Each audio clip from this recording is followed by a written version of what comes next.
It is now my honor, privilege, and delight to welcome a Gann Academy beloved teacher for over 20 years. Many of us know him for his colorful teaching techniques.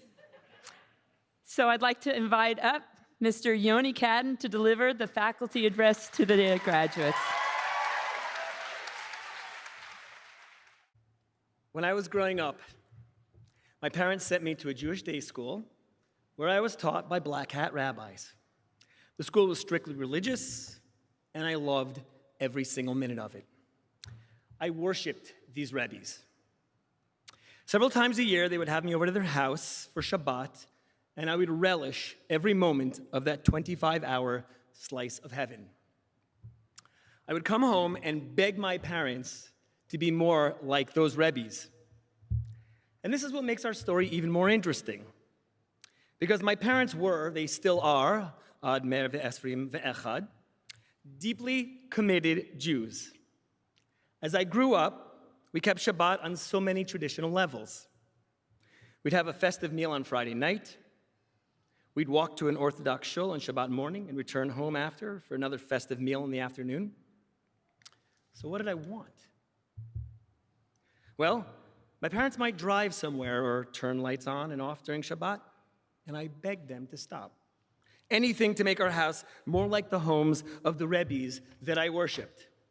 Almost nightly, or at least that's how I remember it, I'd come home from school, sit down for dinner with my family, and tell my parents about something my rebbes had taught me that day. Rivka was 3 when she married Yitzchak, I pronounced one evening. I think I was in about 4th or 5th grade when this happened. What? My father said. Rivka, or Rebecca, was one of the matriarchs in the Bible.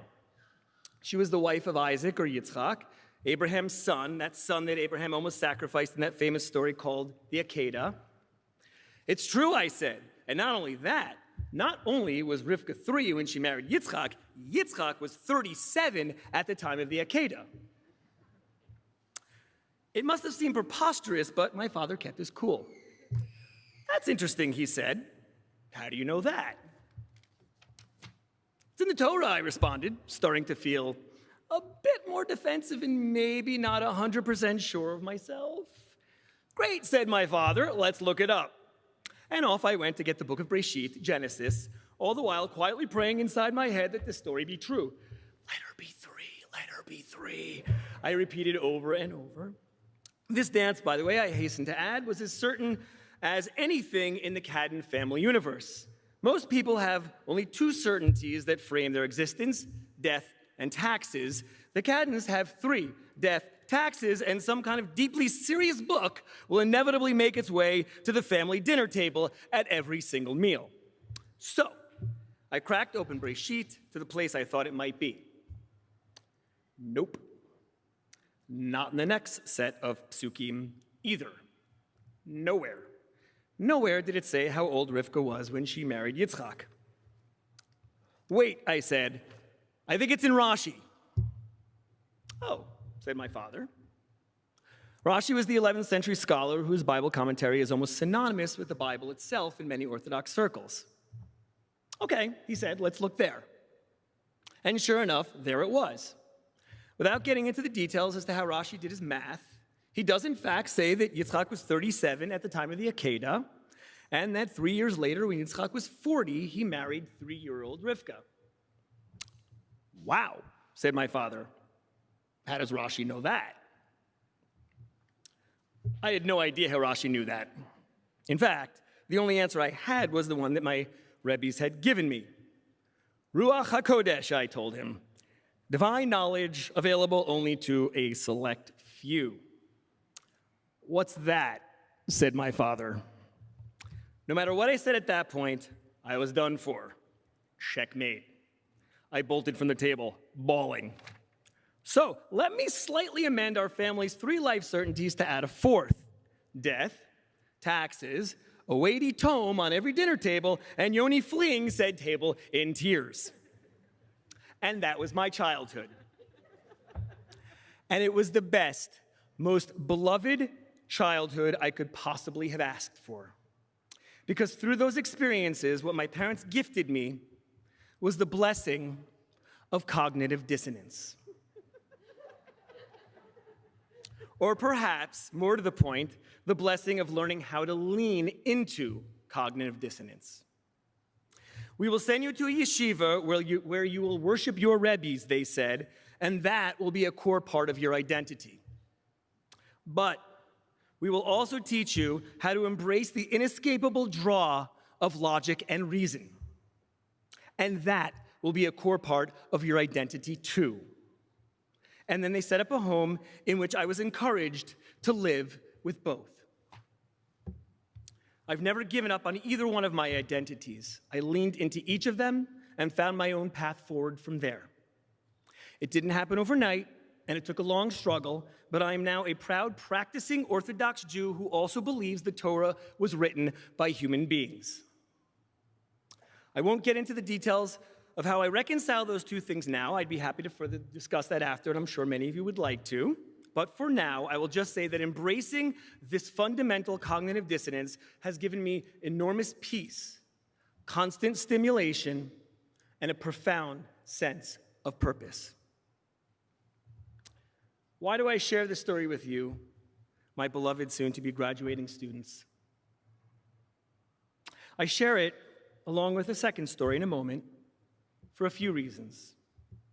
The first reason is because my parents blessed me with the gift of cognitive dissonance and taught me how to lean into it, and I want to leave you all with that bracha now. You don't have to deny one part of who you are because it seems to contradict with another part of who you are. You can find your authentic path forward by embracing both.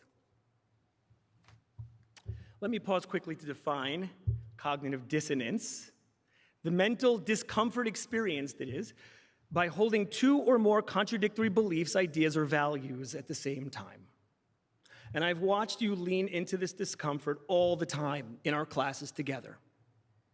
You charged headlong into trying to reconcile your deeply held belief in the ideal of American democracy with the lived reality of so many who don't always benefit from democratic outcomes. You struggled with Walter Fernald. Was he a visionary who truly wanted the best for people in his care, or a cold politician who built warehouses to lock away disabled people he thought were dangerous to society? We know there is many truths in both narratives, and in so many ways our class was an attempt to reconcile them. We studied the Holocaust together as an act of unknowable human barbarism, while simultaneously attempting to understand the motivations of the killers in order to prevent genocide from happening again. Could we possibly do both? We struggled with that every single day. And you wrestled with cognitive dissonance in our shared lived experience as well, as we stood at the kotel together, trying to help carve out a new space for women to daven together and read from a Torah. Our fellow Jews made our being there very uncomfortable and sometimes very scary. We felt resentful of the people who were trying to prevent us from praying at Judaism's most sacred space. But then we reminded ourselves that the people shouting and blowing whistles at us were also our brothers and sisters of Am Yisrael.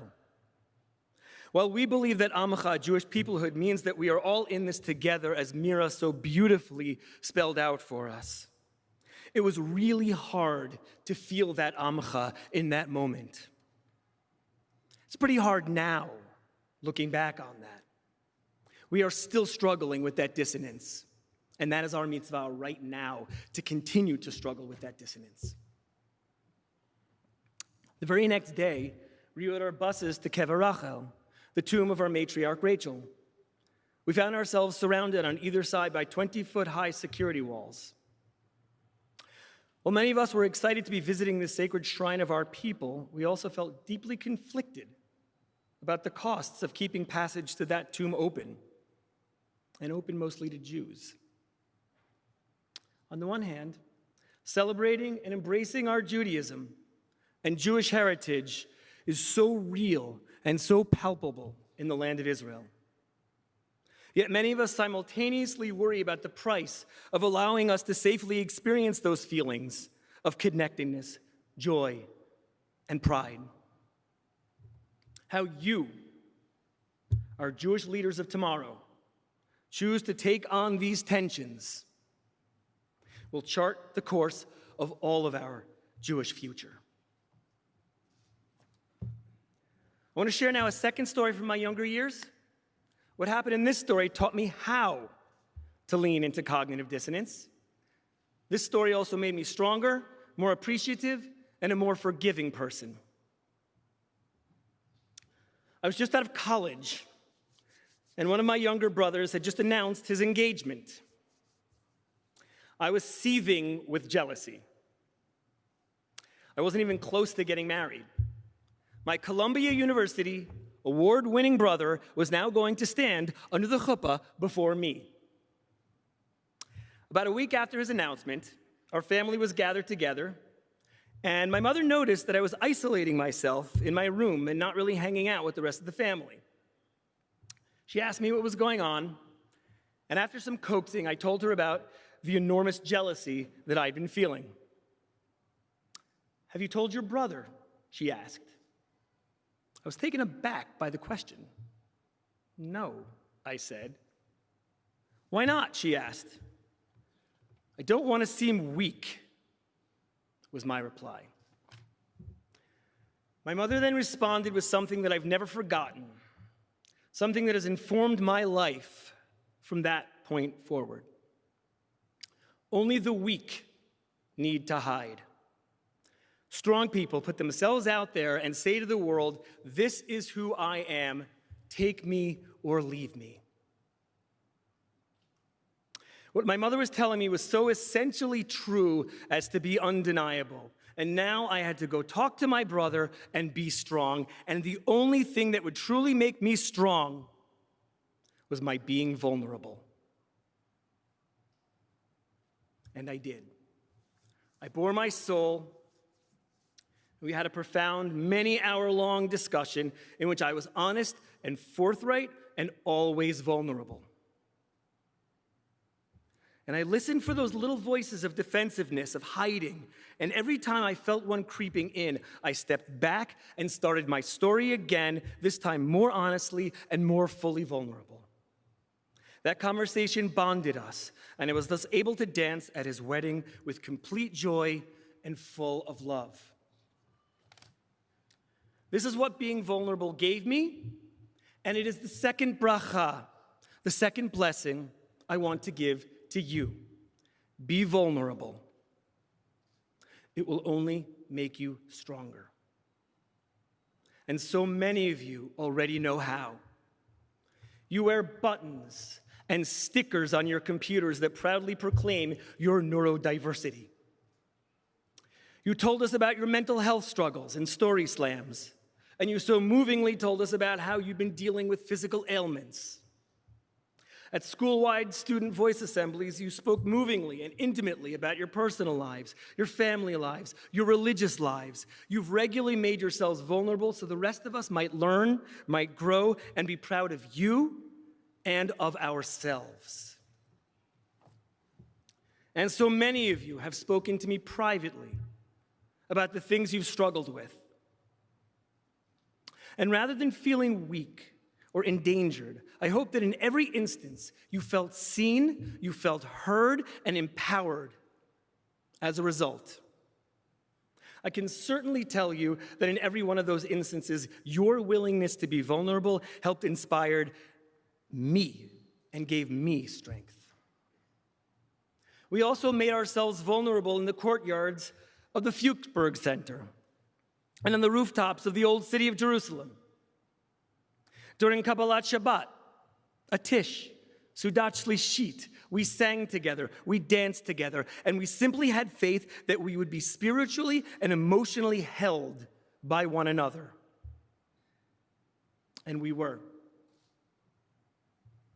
These are experiences we will cherish forever, and they were only made possible because we allowed ourselves to be vulnerable. Vulnerability is also about forgiveness. Some of the most moving and inspiring conversations we had together while we were in Israel were around reconciliation. What does it look like to sit with someone you wronged and ask that person to forgive you?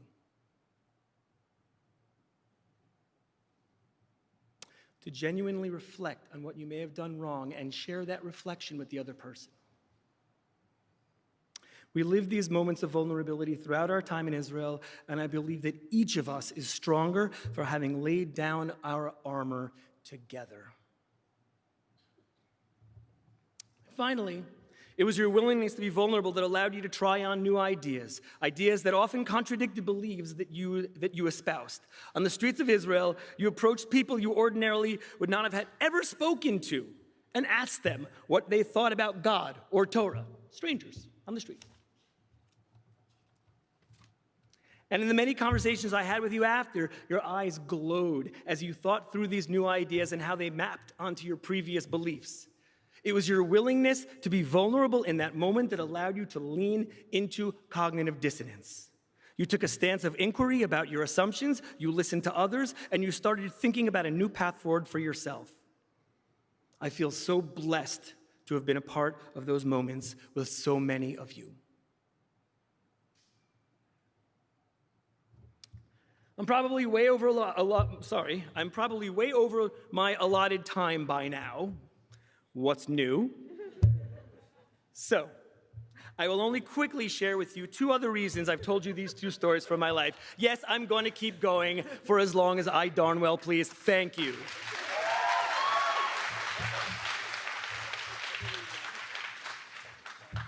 Lesson number one is that the most intense stories from the first couple decades of your life will be the ones that define you. You'll carry them with you for the rest of your life. So be vulnerable and lean into those experiences. Ask what you can learn from them. The two stories I shared with you today were not fun for me when they happened, believe me. But I now look upon them as two of the most important things that ever happened to me. And here's lesson number two. Appreciate your parents.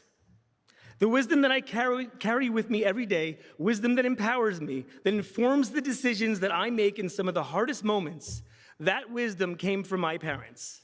They're not only really smart, but they know me, and they knew at the time and now what I need.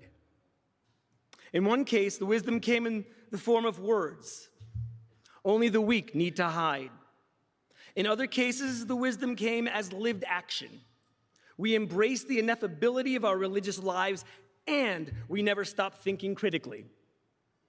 And of course, we lean into that cognitive dissonance. So to my parents, who are here today, I say thank you, thank you, thank you.